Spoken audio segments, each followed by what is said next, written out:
one in there. There are a number of sections plugged in here.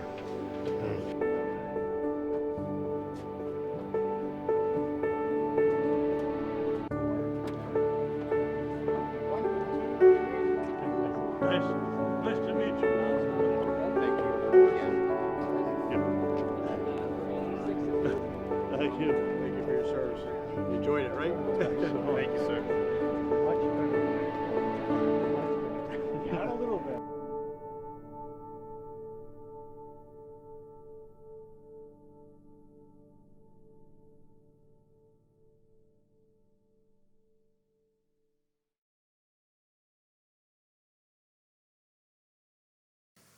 I enlisted in May of 1943, about a month before I turned 18.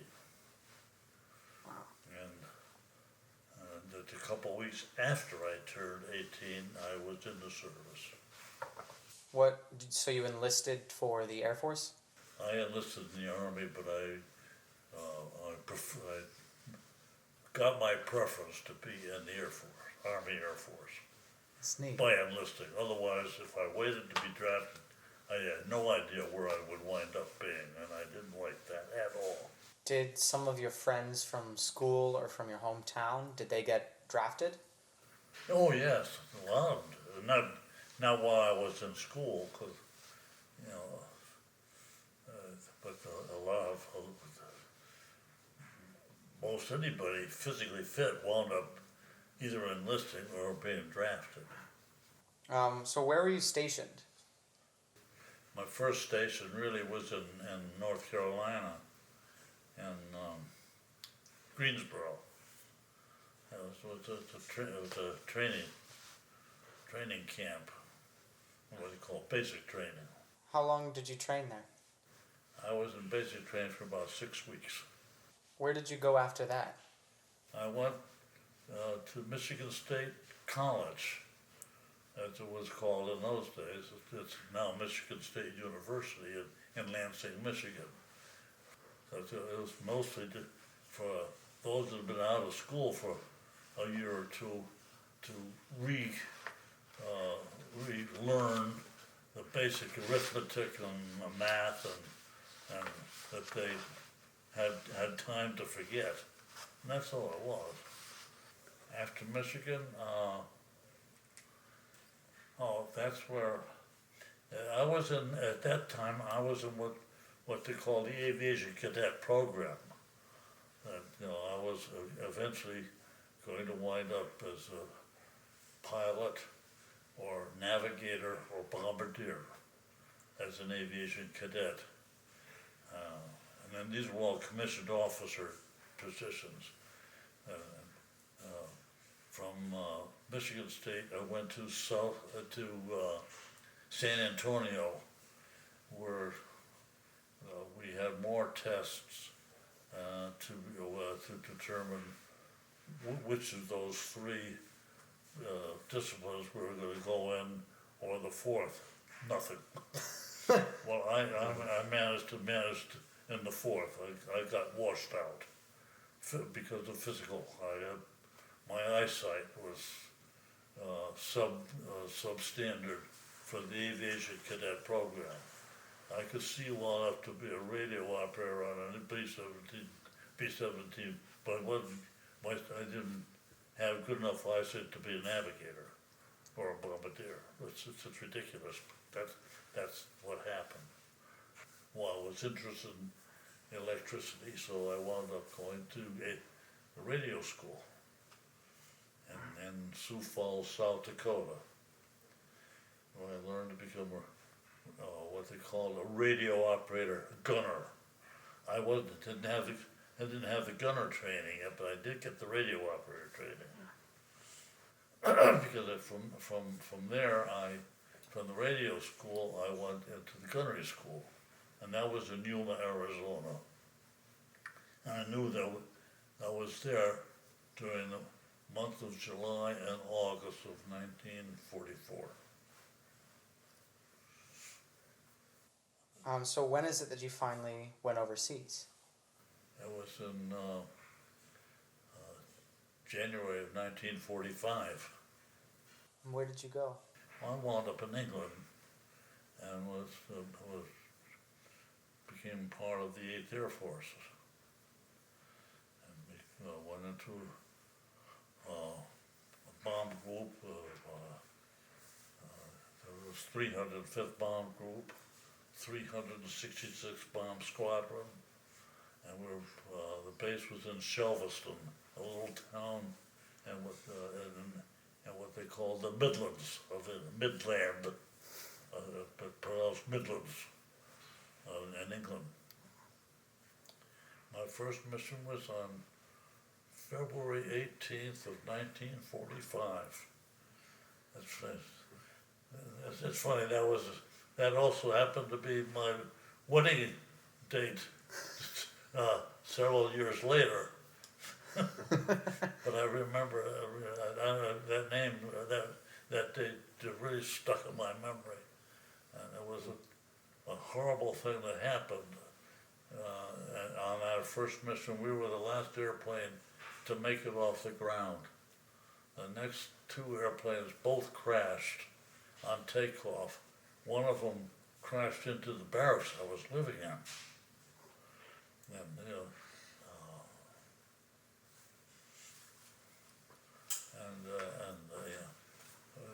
a young man who had just finished his last mission was waiting to be shipped back home again, was killed. He lived through 35 missions over Germany and wound up getting killed in bed in his barracks. It's amazing how things happened. The first mission was Dresden, Germany, and it was what was known as the infamous raid on Dresden. Infamous because it was primarily in retaliation to what the Germans did in Coventry, England, where they wreaked havoc on the civilian population. So this mission to Dresden was retaliation, and we wreaked havoc on the German population. I learned about all this later. I didn't know this at the time. All I knew was we were at the time. Our mission was to hit strategic targets, and not that kind of a raid. We were supposed to be bombing industrial targets, military targets, anything like that. But that was not our mission in Dresden. Now, when you were flying, did you encounter enemy fire, whether it be flak from cannons on the ground or air? Every mission, just about every mission, we encountered anti-aircraft fire. But most of the missions that I was flying by the end, was the war. In 1945, Germany was the German Air Force was practically non-existent. Not entirely, but we rarely saw any German Air Force resistance. Fighter attacks, very rare. It was very, very rare. It happened on a couple of missions that I was on, but I didn't know this because I didn't see it from where I was. So what was it like on the actual plane? What was it like to be on Extremely cold. Yeah. You can't imagine how cold the interior of these airplanes was, and at 30,000 feet, the temperatures were well below 0 degrees Fahrenheit, 25 or 30 degrees below zero, and there was no heat in the airplane itself. We wore heated suits. We plugged into an outlet, and the clothes that we had on, the heated suits were warm. Sometimes they got a little bit too warm, but, so, and of course, as a radio operator, I had to be able to use my hands. So I had I had two-layer gloves. I had a nylon insert inside of a leather glove. In order to be able to use my hands, I had to take off the leather glove and just wear the nylon glove. And with that, I was able to use the radio for Morse code. Most of the time, however, my duties as radio operator was listening, not sending. Do you still know Morse code now? Oh yes, I know A, B, C, D, I know them all. A is da-da, B is da-da-da-da, C is da-da-da-da, I won't go through it. Can you spell your name? Da-da-da-da-da-da-da-da-da-da-da, Robert. Well, that's funny. And it's just like, you never forget how to ride a bicycle, they say. I think I know the Morse code a lot better than we could ride a bicycle right now. What were you normally listening to when you were listening? Well, we're listening to messages from the headquarters. Occasionally we would be told to change altitude or change target sometimes, and that we're listening to. Most of the time when I was flying, I was just listening, and our pilot was following the leader. The leading airplanes were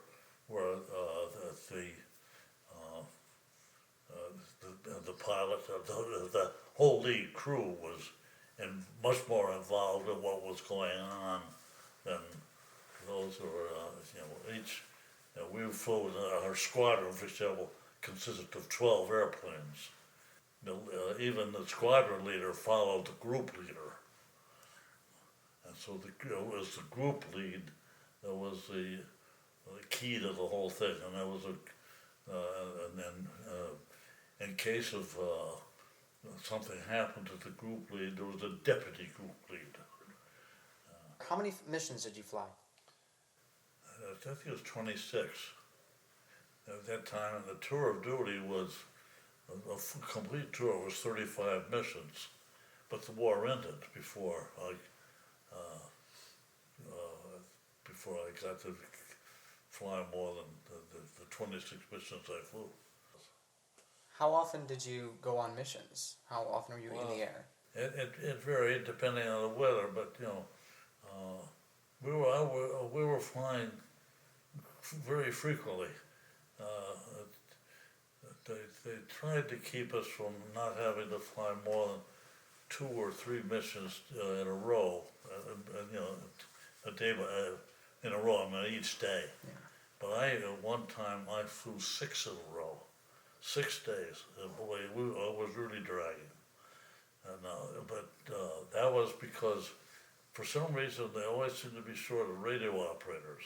So I didn't fly. Of those 6 missions, 5 of them were with my crew, and one was the one in the middle, the 4th mission, the 3rd, yes, 1, 2, 3, yeah. One of those missions within the 6 was in somebody else's crew. Did they ever have you fly in bad weather, or was it strictly It good? was always bad weather, it seemed. We took off in the most god-awful weather you can imagine. And it's amazing how, with all the airplanes involved, and in our own group of 36 airplanes, and then there were 2 other airfields almost within sight on a clear day, which we very rarely had, that were so close we could see them from where our field was. That's how close together they were, maybe a mile or two apart. And, and all those airplanes going up through solid cloud where the only thing you could see was the airplane on your left or right wing. And we managed to get through all that terrible, poor visibility and break onto the clouds, and it was such a gorgeous thing to go through the clouds, and all of a sudden, gorgeous sunshine. And they looked, and you see everywhere you looked, you could see airplanes everywhere. There were just hundreds of airplanes surrounding us, and how we managed how they managed to work things out so we didn't run into one another was amazing. It was amazing. Did anyone ever get injured in your crew? Yes, only once. Our navigator. I was glad it wasn't a navigator. Our navigator was injured when we had almost a direct hit from anti-aircraft fire, and he got some, but he was not seriously injured. He had his, he's got some shell fragments in his left or right. I don't remember. I don't remember which. I'm sure he does, but I don't remember which arm it was that was injured. Are any of your crew members, are they still alive? Do you talk to them, or? There's only one crew member that I know of still alive. That was our engineer and top turret gunner. And he's about 2 months older than I am, and we're the only ones left. Were you the youngest? No. The youngest was the youngest one on the crew was a tail gunner. But there weren't many much younger than I was. We're all at the time I was flying. I flew before before I reached my 20th birthday. I was 19 years old, and that was all through before I turned 20. When was your last mission? It was in April sometime of 1945, and I turned 20 in June of 1945. So you were stationed over in England for what?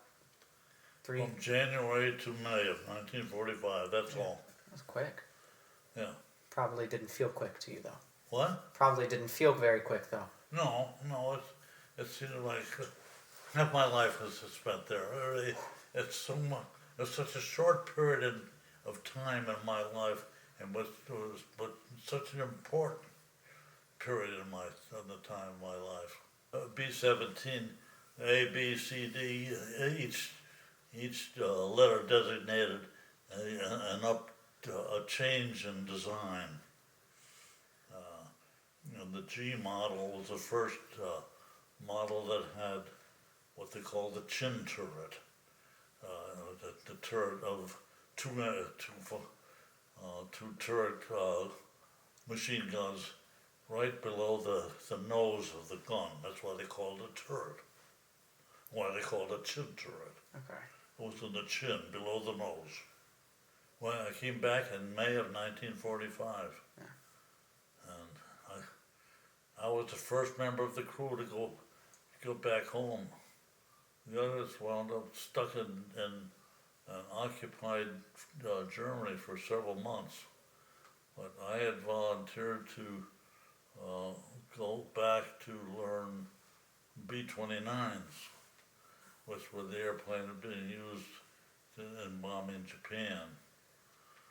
But fortunately, before I was waiting at Scott Field in Illinois to start training on the B-29 equipment, which was different with the B-17, and we bombed Hiroshima, and that basically ended the war. Do you have any funny stories? Well, The funniest story I had,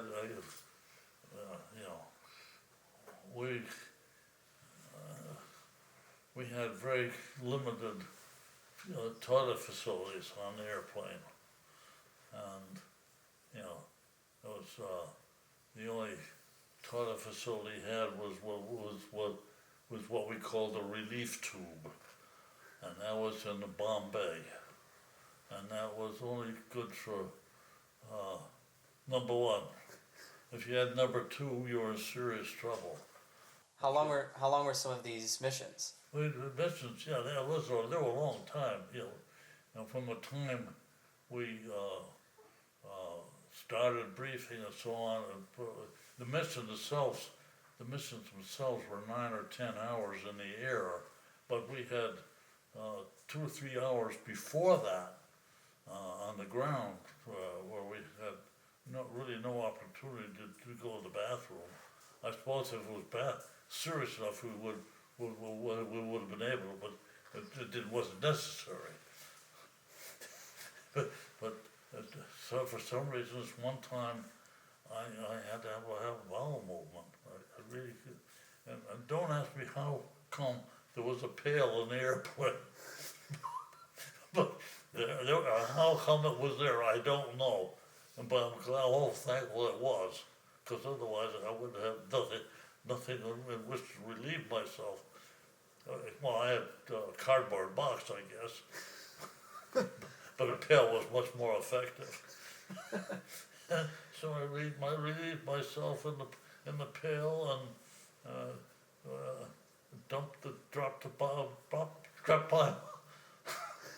dropped my own bomb through the bomb bay.